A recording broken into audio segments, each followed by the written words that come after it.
Chapter 2 Mr. Bennet was among the earliest of those who waited on Mr. Bingley. He had always intended to visit him, though to the last always assuring his wife that he should not go. Until the evening after the visit was paid, she had no knowledge of it. It was then disclosed in the following manner. Observing his second daughter employed in trimming a hat, he suddenly addressed her with, "I hope Mr. Bingley will like it, Lizzie." "We are not in a way to know what Mr. Bingley likes," said her mother resentfully, "since we are not to visit." "But you forget, mamma," said Elizabeth, "that we shall meet him at the assemblies, and that Mrs. Long promised to introduce him." "I do not believe Mrs. Long will do any such thing. She has 2 nieces of her own. She is a selfish, hypocritical woman, and I have no opinion of her." "No more have I," said Mr. Bennet, "and I am glad to find that you do not depend upon her serving you." Mrs. Bennet deigned not to make any reply, but, unable to contain herself, began scolding one of her daughters.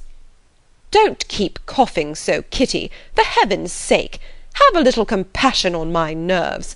You tear them to pieces." "Kitty has no discretion in her coughs," said her father. "She times them ill."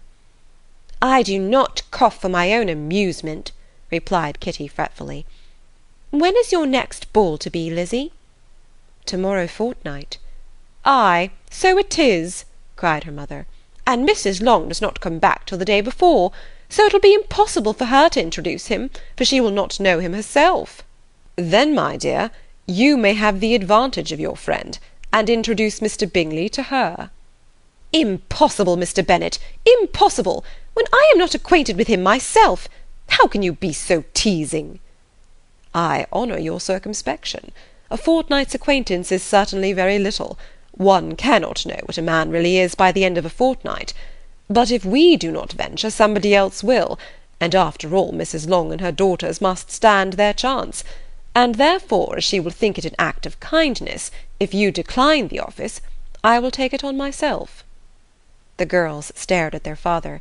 Mrs. Bennet said only, "Nonsense, nonsense!" "What can be the meaning of that emphatic exclamation?" cried he. "Do you consider the forms of introduction, and the stress that is laid on them, as nonsense? I cannot quite agree with you there. What say you, Mary? For you are a young lady of deep reflection, I know, and read great books, and make extracts." Mary wished to say something sensible, but knew not how. "While Mary is adjusting her ideas," he continued, "let us return to Mr. Bingley." "I am sick of Mr. Bingley," cried his wife. "I am sorry to hear that. But why did you not tell me that before?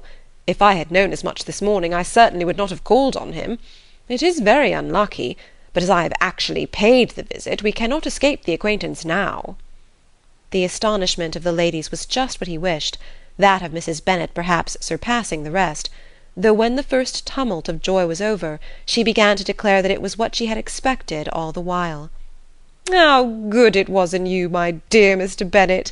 But I knew I should persuade you at last. I was sure you loved your girls too well to neglect such an acquaintance.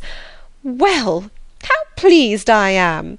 And it is such a good joke, too, that you should have gone this morning, and never said a word about it till now."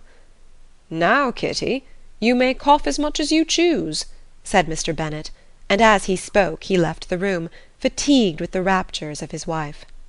"What an excellent father you have, girls!" said she, when the door was shut. "I do not know how you will ever make him amends for his kindness, or me either, for that matter. At our time of life it is not so pleasant, I can tell you, to be making new acquaintances every day, but for your sakes we would do anything. Lydia, my love, though you are the youngest, I dare say Mr. Bingley will dance with you at the next ball." "Oh," said Lydia stoutly, "I am not afraid, for though I am the youngest, I'm the tallest." The rest of the evening was spent in conjecturing how soon he would return Mr. Bennet's visit, and determining when they should ask him to dinner.